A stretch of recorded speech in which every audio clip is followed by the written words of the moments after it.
இறுதி வடிவம் பெறும் திமுக கூட்டணி யாருக்கு எத்தனை சீட் உத்தேச பட்டியல் முன்பு எப்போதும் இல்லாத அளவிற்கு தமிழ்நாடு அரசியல் விறுவிறுப்படைந்துள்ளது.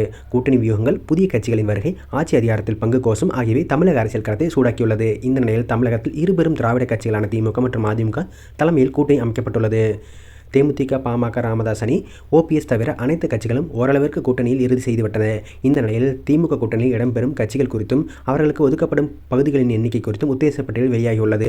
காங்கிரஸ் கட்சி திமுகவுடன் நீண்ட காலமாக கூட்டணியில் இருக்கும் ஒரு கட்சியாகும். 2011ஆம் ஆண்டு நடைபெற்ற தேர்தலில் திமுக கூட்டணியில் 63 இடங்களில் போட்டியிட்ட காங்கிரஸ் வெறும் 5 தொகுதிகளில் 2016ஆம் ஆண்டு 41 தொகுதிகளில் போட்டியிட்டு 8 தொகுதிகளில் மட்டுமே வெற்றியை பெற்றது.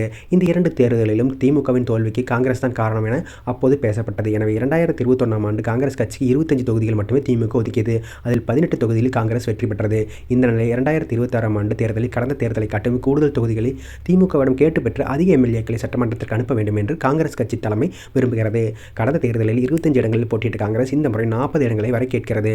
மேலும் ஆட்சியில் பங்கு என்கிற கோரிக்கையும் சில காங்கிரஸ் கட்சி தலைவர்கள் வலியுறுத்தி வருகிறார்கள். இதன் காரணமாக திமுக மற்றும் காங்கிரஸ் கூட்டணி சில நாட்களாக சலசலப்பு நீடித்து வருகிறது. இருப்பினும் திமுக கடந்த முறை போட்டியிட 25 தொகுதிகளுடன் கூடுதலாக 3 தொகுதிகள் வரை ஒதுக்கி மொத்தம் 28 தொகுதிகள் கொடுக்க விரும்புவதாக கூறப்படுகிறது.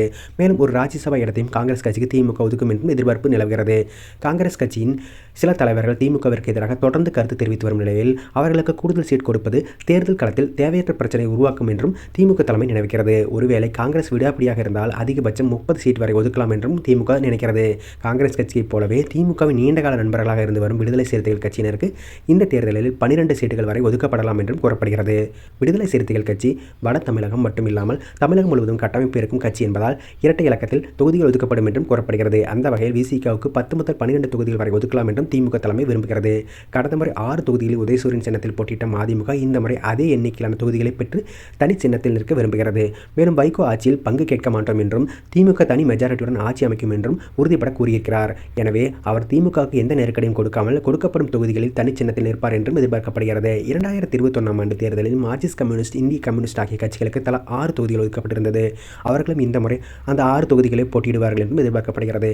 திமுக கூட்டணி இடம்பெற்றுள்ள இந்திய யூனியன் முஸ்லீம் லீக் கட்சிக்கு இன்று 3 இடங்கள் வரை ஒதுக்கப்படும் என்றும், கொங்குநாடு மக்கள் தேசிய கட்சிக்கு 3 இடங்கள், மனிதநேய மக்கள் கட்சிக்கு 2 இடங்கள், தமிழக வாழ்வுரிமை கட்சிக்கு 2 இடங்கள் ஒதுக்கப்படும் என்றும் எதிர்பார்க்கப்படுகிறது.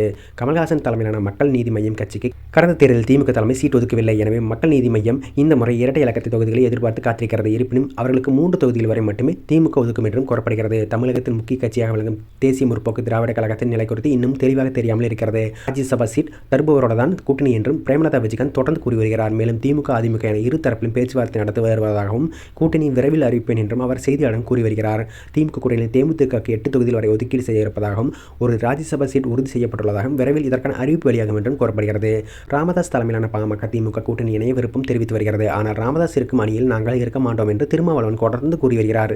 முதலமைச்சர் மு க ஸ்டாலினுக்கு ராமதாஸை இணைத்துக் கொள்வதில் விருப்பம் இருப்பதாக கூறப்படுகிறது. ஒருவேளை ராமதாஸ் திமுக கூட்டணி இணையாவிட்டால் வட தமிழகத்தில் வலுவாக இருக்கும் 30 தொகுதிகளில் அவரை தனித்து களமிறக்க வைத்து திமுக மறைமுக ஆதரவு கொடுக்கலாம் என்றும் கூறப்படுகிறது. இது அன்புமணி தலைமையிலான பாமகவிற்கு சற்று பின்னடைவை ஏற்படுத்தும் வியூகமாக பார்க்கப்படுகிறது. 125 இடங்களை மட்டுமே வென்றிருந்தது. இந்த முறை விஜயின் வருகையால் கூடுதல் தொகுதிகளில் போட்டியிட திமுக விரும்புகிறது.